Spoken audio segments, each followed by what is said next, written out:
Greetings and welcome to another exciting adventure of Eating Healthy with Dr. Bizal. That's me. We happen today to be in beautiful Long Beach, California, right here on the beach. You can see the ocean behind me. And we have a special treat for you today because we're going to be talking about one of the more glorious and fun parts of a young couple's life and a mother's life, and that is baby time. So anyways, I brought my little monkey Pierre with me, and I'd like to introduce at this time our guest Vanessa, who also brought her little monkey. No derogatory comment meant there. Ashton. So Vanessa, welcome. Thank you for coming here today. Thank you. You had shared with me a little bit earlier that Ashton is now 8 months old. Yes.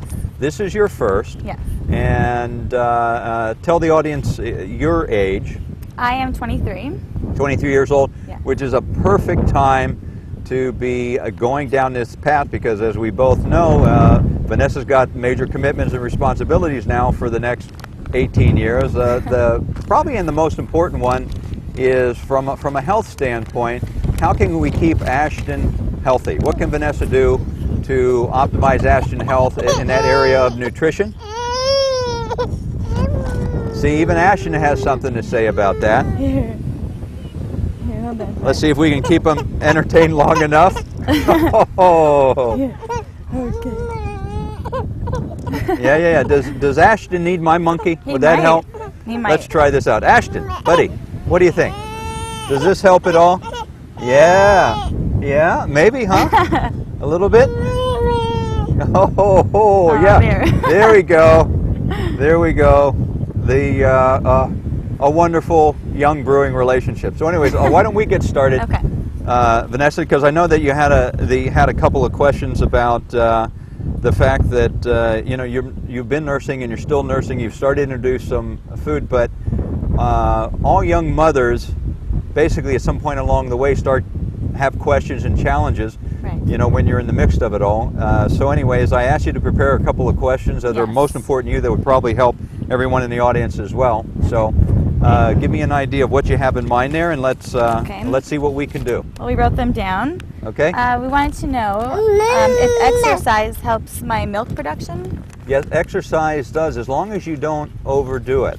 Okay. Exercise is a normal physiological process of the body that actually stimulates two things. Number one, it'll help stimulate milk production, and number two, it'll help keep the stress out of your life. Right. And detox it at a mental and a physical level as well. So exercise, as long as you're not doing too much, and the reason being is, as a mother, your body's under more stress because you're taking care of two and you have the responsibility of two.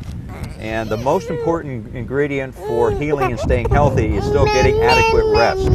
So as long as you don't overdo it, you're in a good place with that. Okay.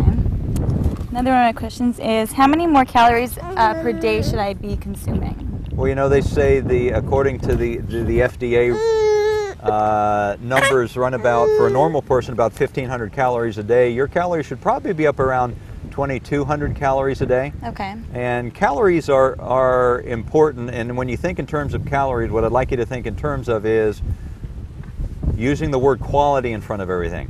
Quality carbohydrates, quality protein, quality fats, quality fiber. Okay.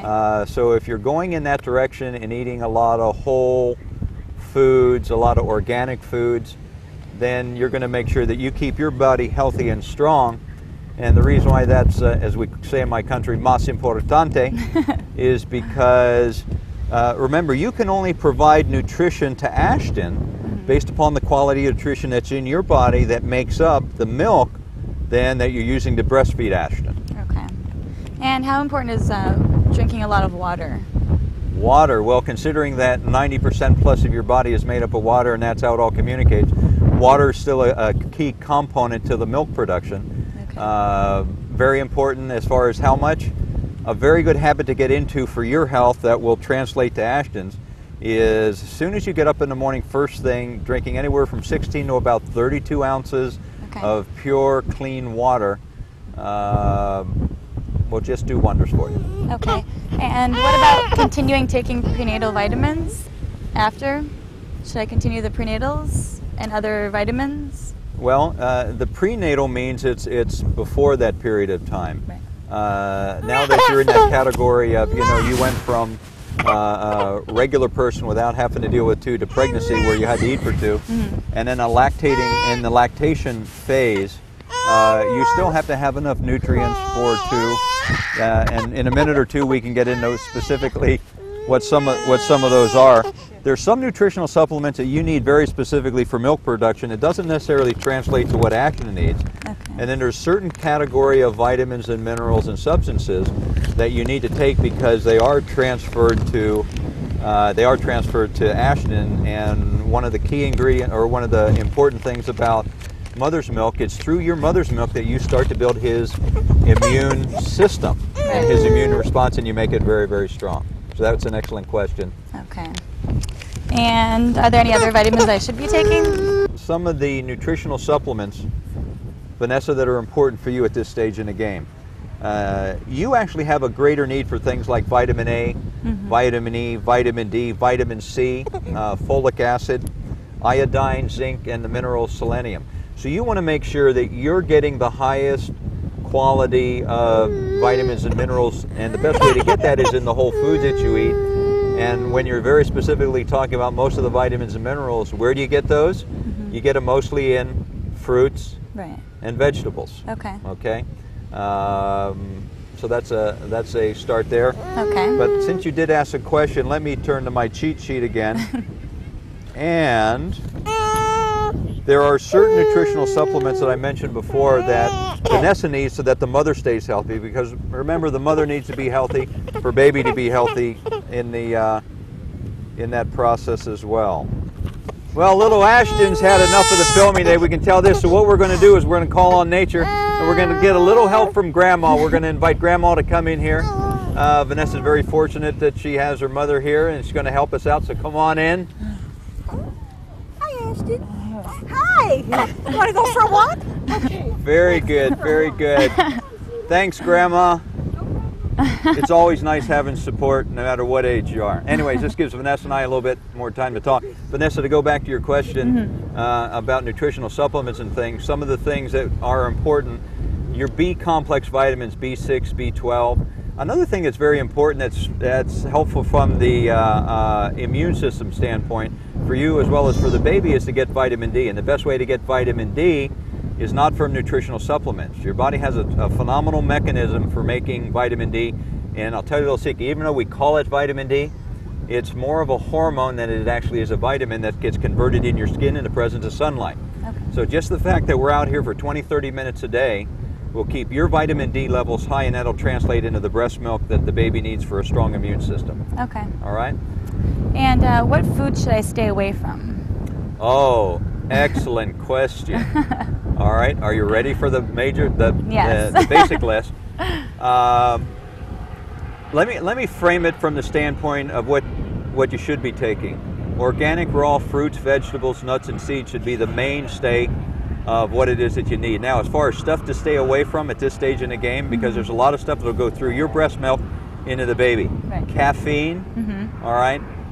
Prescription medications are very, very toxic in high concentrations to a very, very delicate digestive tract and internal body that Ashton has at his age. Right. Cigarette smoking, you know, mostly it's all the basics, but here's one that a lot of people aren't aware of, and why I start off by saying raw organic fruits, vegetables, and these kind of things. Any commercially grown fruits and vegetables, any processed food has high concentrations of all kinds of preservatives and toxins and antifungals and antibacterials that will just wreak havoc, even though they're wreaking havoc on your body. Right. Ashton's body is a lot more sensitive to that. So the purer you can eat, the healthier he's going to be, the less allergies, the less sensitivities to foods and those kind of things. Okay.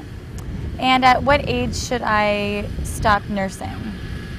What age should he be when I stop nursing? You know what the current wisdom on nursing is, on breastfeeding is kind of let Ashton, let the child determine exactly when that is. You know, for the first 6 months, Ashton did very, very well, and most mothers should only be doing breast milk. That's the optimal for the child.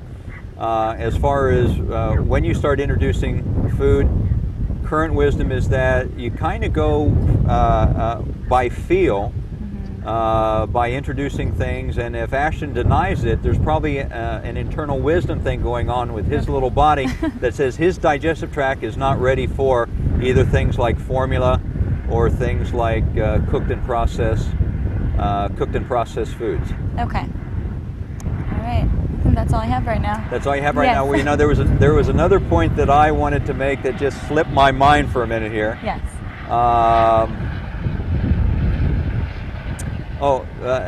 Anyways, it's okay to breastfeed. Mm-hmm. Current wisdom again says it's okay for Ashton to be breastfeeding all the way up to 2 years and maybe even a little bit beyond. But here's an important thing to remember for you when you're introducing other things. Only introduce other things after he's getting breast milk first.